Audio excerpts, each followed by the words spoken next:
আমরা কি বাংলায় বিজেপিকে এনে ভুল করলাম? এই প্রশ্নটা যাদের যাদের মনে হচ্ছে, এই প্রশ্নটা কিন্তু এখন আমারও মনে হচ্ছে। শুভেন্দু অধিকারী মহাশয় যে সমস্ত কাজগুলো করছে সেগুলো কিন্তু ঠিক আছে, কিন্তু একটা কাজ ওনার আমি মানতে পারলাম না, সেটা হলো হকার উচ্ছেদ। এই যে সমস্ত স্টেশনের ধারে হকারগুলো মানে করে খেত, রুজি রোজগার তাদের ওই ব্যবসার ওপরে, তারা যে এইভাবে দোকানপাট ভাঙচুর করছে, এই জিনিসটা কিন্তু মানতে পারলাম না, সত্যি মন থেকে মানতে পারছি না। যেহেতু গরিব মানুষ, তারা কোথায় যাবে? তারা তো ওই মানে ওইটাই করে খেত, ওই কাজটাই করে খেত, হকারি করে। তাহলে তাদের একটা পুনর্বাসন করে দিক। আমি বিজেপিকে ভালোবাসি মানে তার মানে এই না যে তাদের অন্যায়গুলোকেও আমি ভালোবাসি। আমার ভালো লাগতেই পারে এই দলটাকে, ভালো বেশিরভাগ কাজকর্ম ভালো লাগতেই পারে, ভালো লাগে, কিন্তু তার মানে এই না যে অন্যায়গুলোকেও আমার ভালো লাগে। আমার কিন্তু নিজস্ব মতামত আপনাদের সামনে আমি তুলে ধরলাম। শুভেন্দু অধিকারী মহাশয়ের কাছে আমার একটাই অনুরোধ, আপনি এরকম ভাবে হঠাৎ কোনো সিদ্ধান্ত নিতে পারেন না। তাদের একটা পুনর্বাসনের ব্যবস্থা আপনারা করে দিন। তারা হঠাৎ করে কোথায় যাবে? সবকিছুর বেলায় কি গরিব মানুষের বেলায় কি সমস্ত ভুল? মানে সবকিছু তারাই ভুল করছে। একটা শ্রেণীর মানুষ আছে, তারা বেঁচে যাচ্ছে, আর গরিব মানুষের বেলায় যত কিছু সমস্যা। তাদের একটা ব্যবস্থা করে দিয়ে আপনারা এই কাজগুলো করুন। হঠাৎ করে এইসব ভাঙচুর করে দিলে তারা যাবে কোথায়? আপনারাই বলুন তো, কথাটা ঠিক নাকি ভুল বললাম? স্যার পুলিশের কোনো সহযোগিতা নেবে না। এই এগ্রিমেন্টে আসুক, আজকে এগ্রিমেন্ট করলে সকালে এগ্রিমেন্ট করবে, 1 ঘন্টার মধ্যে আমি আমার নিরাপত্তা রক্ষী ছেড়ে দেবো। কি বলছি বুঝে আসছে? দিল্লি পুলিশ কার আন্ডারে থাকে? অমিত শাহজির আন্ডারে থাকে। সিআইএসএফ অমিত শাহজির আন্ডারে থাকে। আমি কেমনভাবে পেয়েছি? একাধিকবার চিঠি করেছি রাজ্য সরকারকে।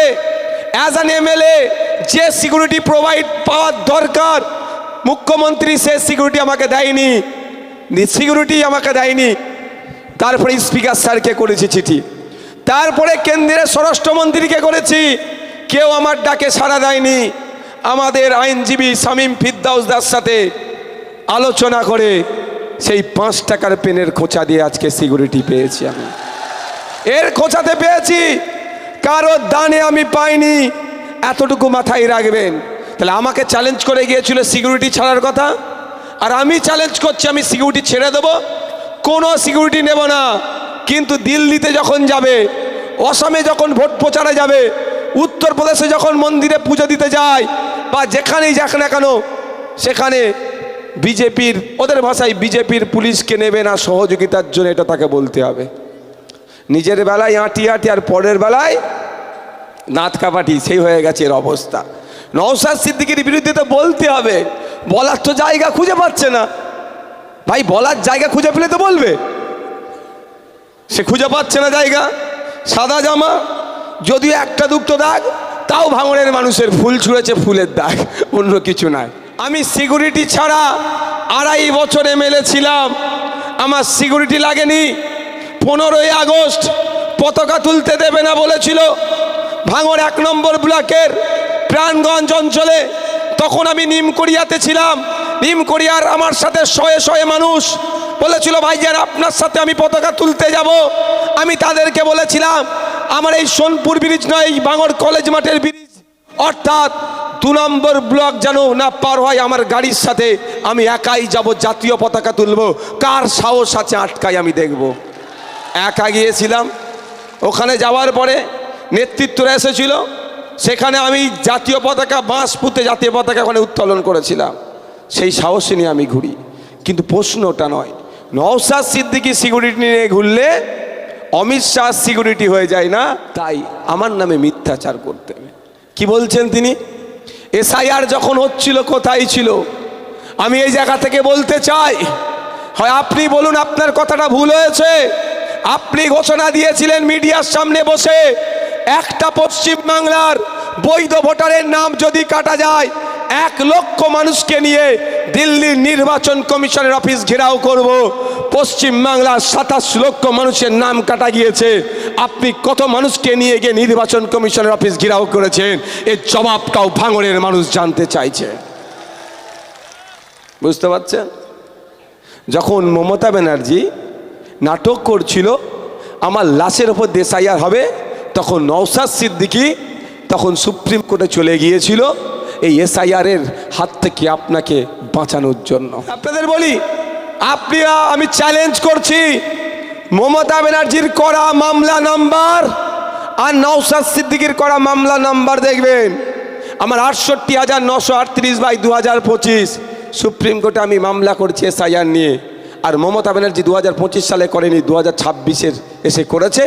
তিনি সব ঘেটে ঘ করে দিয়েছে, ধরা পড়ে যাবে, সেই জন্য উনি বাঁচার জন্য হচ্ছে। আমার নামে চর্চা হচ্ছে আমাকে দেখার জন্য, যে বলল রাত 1:30 পর্যন্ত লোক অপেক্ষা করছে। শুধু তাই নয়, গতকালকে যেখানে গিয়েছিলাম ওখানে মায়েরা ঘুমাচ্ছিল, তার ছেলে গিয়ে ডেকেছে, এ ভাইজান এসছে ওঠো।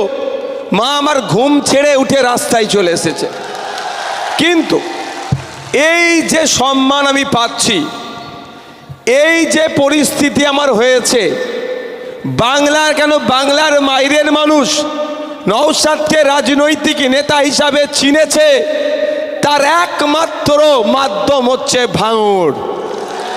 ভাঙড় ভাঙড় ভাঙড় যদি আমাকে জিতিয়ে না পাঠাতো, তাহলে এত দ্রুততার সাথে হয়তো রাজনৈতিক নেতা হিসাবে আমাকে পরিগণিত হতাম না আমি, বা চর্চাতেও আসতাম না হয়তো।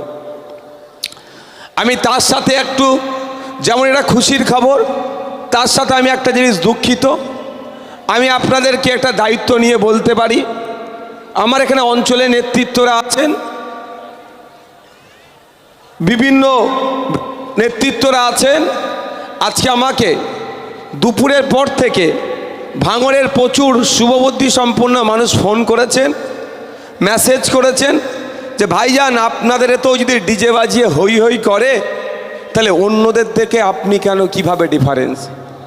আমি দুঃখিত, ব্যথিত, কই জরুরত নেই,